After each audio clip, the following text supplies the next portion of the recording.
Greetings and welcome to PinballHelp. Mike here. Today I'm going to talk about how to work on switch stacks in electromechanical machines, the tools that you need and the different types of switches, and how you can adjust and clean them. So what we've got here, and I'm outside because it's kind of a nice day, and I've got this disembodied backplane from an old electromechanical machine. This is a Gottlieb Big Shot, and I've been using it to repair and replace other parts in games, and also to teach and educate. And then this is just, it's an old, grungy old thing, not really cleaned up, but it'll serve our purposes, so I'm going to demonstrate. So I'm going to talk about these switch stacks and how they work and how you can adjust them. So I've cut a few of them off so we can remove them. And if you have an EM and you have some issues, quite often they can be traced down to some of these switches where if they sit for a while, they get oxidated and they don't make contact, and it makes the game behave weird, not work right, rules not work right, things not happen. And I'm going to show you how to adjust and work on these things. So first thing, let's pull one of these switch stacks off and let's take a look at it and understand it. And then I'm going to go over the tools that you typically use. Unlike solid state games where there's all kinds of advanced weird stuff you need, to work on these electrical mechanicals, you really only need just a handful of basic things, and it's super cheap. So all these relays are sitting in this assembly here, and they're held in place by a little cotter pin right here. So the way you remove them is you take this pin and you pull it up and it comes out, and there's a little pin, and you'll see this thing pivots out. So you push it out and lift it up, and there's our relay. And you can see this is a double stack relay. It's got 3 leaf switches on one side and 2 on the other. And there you have it. Let's zoom in a little bit on that. And the basic component of these switches, you have a small coil here, and then you have this articulating arm that moves. It only moves just like 1/4 of an inch, not very much, but that's enough to move the leaf switches to either make or break contacts. There's a spring here that this thing rests on, and it just hinges. And it may not look like it moves much, but it moves enough, just a little bit like that.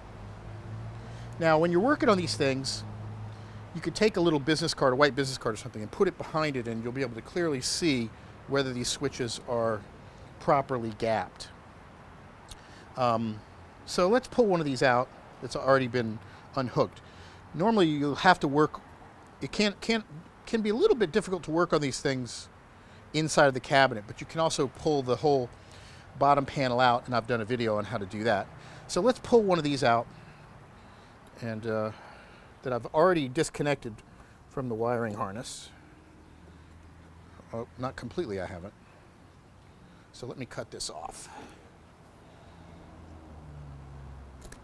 Okay, all right, here we go. So let's put that right down here. Let's take a good look at this. All right. So this is one of our relays. So let's take a look at that. So when this is energized, and you can see this relay is pretty crispy. See that? It's actually, the wrapper around the thing is starting to come off. You can see it. This is probably a particular relay that's on most of the time in the game, and they'll tend to get really warm and heat up. You can see the plastic is yellowed. So this could be, I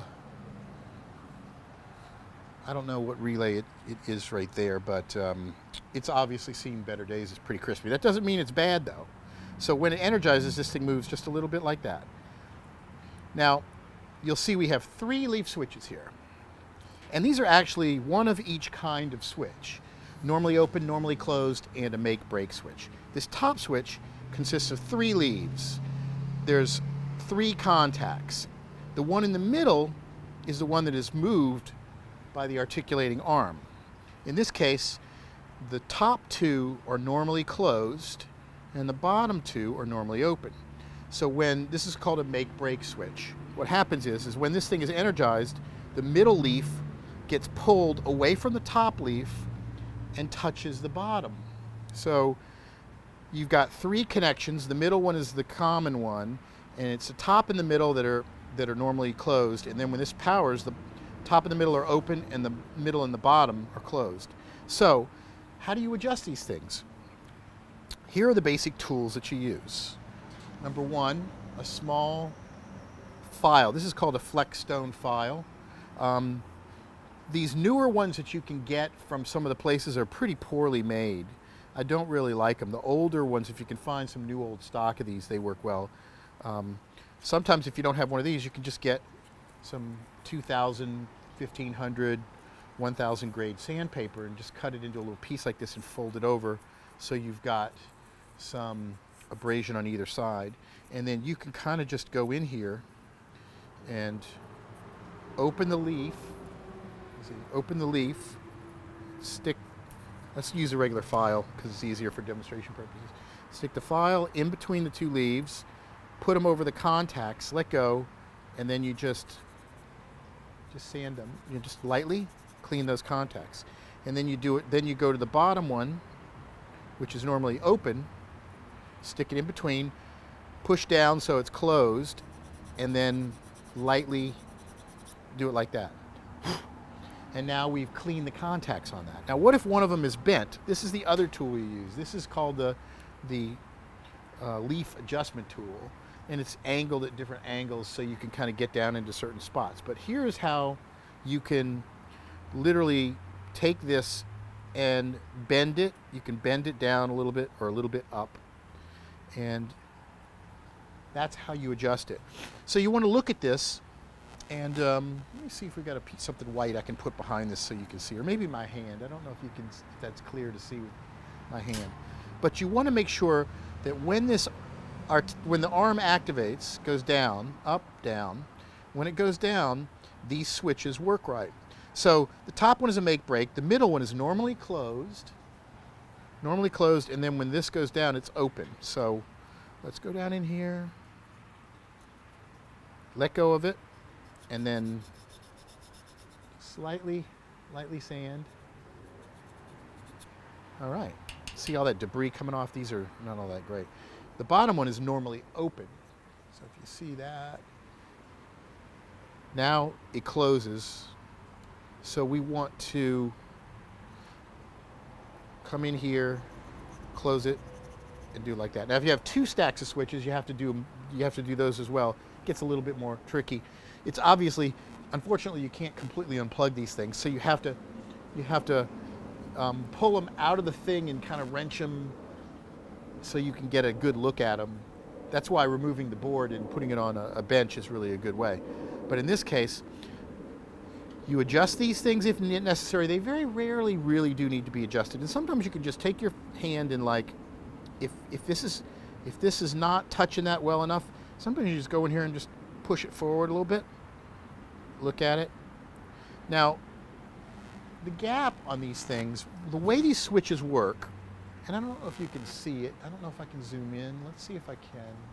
This camera is not the greatest when it comes to stuff like this, but yeah, see, it won't stay in focus. Okay. When these leaf switches make contact, they're not just supposed to touch. They're supposed to push against each other and rub. That's how they clean each other. So if we look at this top make break, it's just touching, but it's not pushing. So I want to take this bottom leaf and bend it up a little bit. Now it's too much. So now I'll push it down just a little. Just a little. And if you've got something, a white piece of paper behind it, you can see very clearly. And then we've got a little bit more of a brushing motion on it. And the same thing with this top one. I might want to push it down just a little. Now back up a little. And there's definitely a skill to adjusting these things properly, because the metal gets fatigued. So there we go. This bottom one needs to be adjusted just a little bit. The general rule, I think, is don't fiddle with them a whole lot until you really get comfortable with them. I generally try not to mess with them, but over time, this metal gets fatigued and they stop working the way they're supposed to. And the same thing with the middle one, which is the normally closed open. You want to make sure it's a good connection. And just a little. There we go. And so that's how you adjust them. You can use this tool. You can also use a small file and just come in here, get in between those two contacts, and just like that. Very lightly. And there you have it. If you get a machine in and it's not completely working at all, and you don't know where to begin, and you're willing to invest the time, this is one of those things you do. You pull the backplane out and you just start looking over all these switches. Try not to really mess with anything unless you really are comfortable with it. But you can see if you notice some clear scenarios where when the little arm is articulating, the contacts aren't changing the way they should, then you know there's something wrong. And then just go in here and clean all these contacts, and that's it. And the rest, switches elsewhere in the machine are similar. They might be a little bit more different in how you get to them, but basically the same strategy. All you need is a little small file or some very fine sandpaper folded over. And then if you need to adjust the switch, you can use one of these tools, or sometimes you can just use your hands. And there you have it. And when you put it back in the game and you're working on it, turn the lights off, look inside the cabinet, see if you see a lot of sparking. A good connection won't create a bunch of sparks. It'll just go on or off. So sometimes when you see a problem in the game and you're wondering which relay might be the problem, look where the sparking is. That can also give you a clue.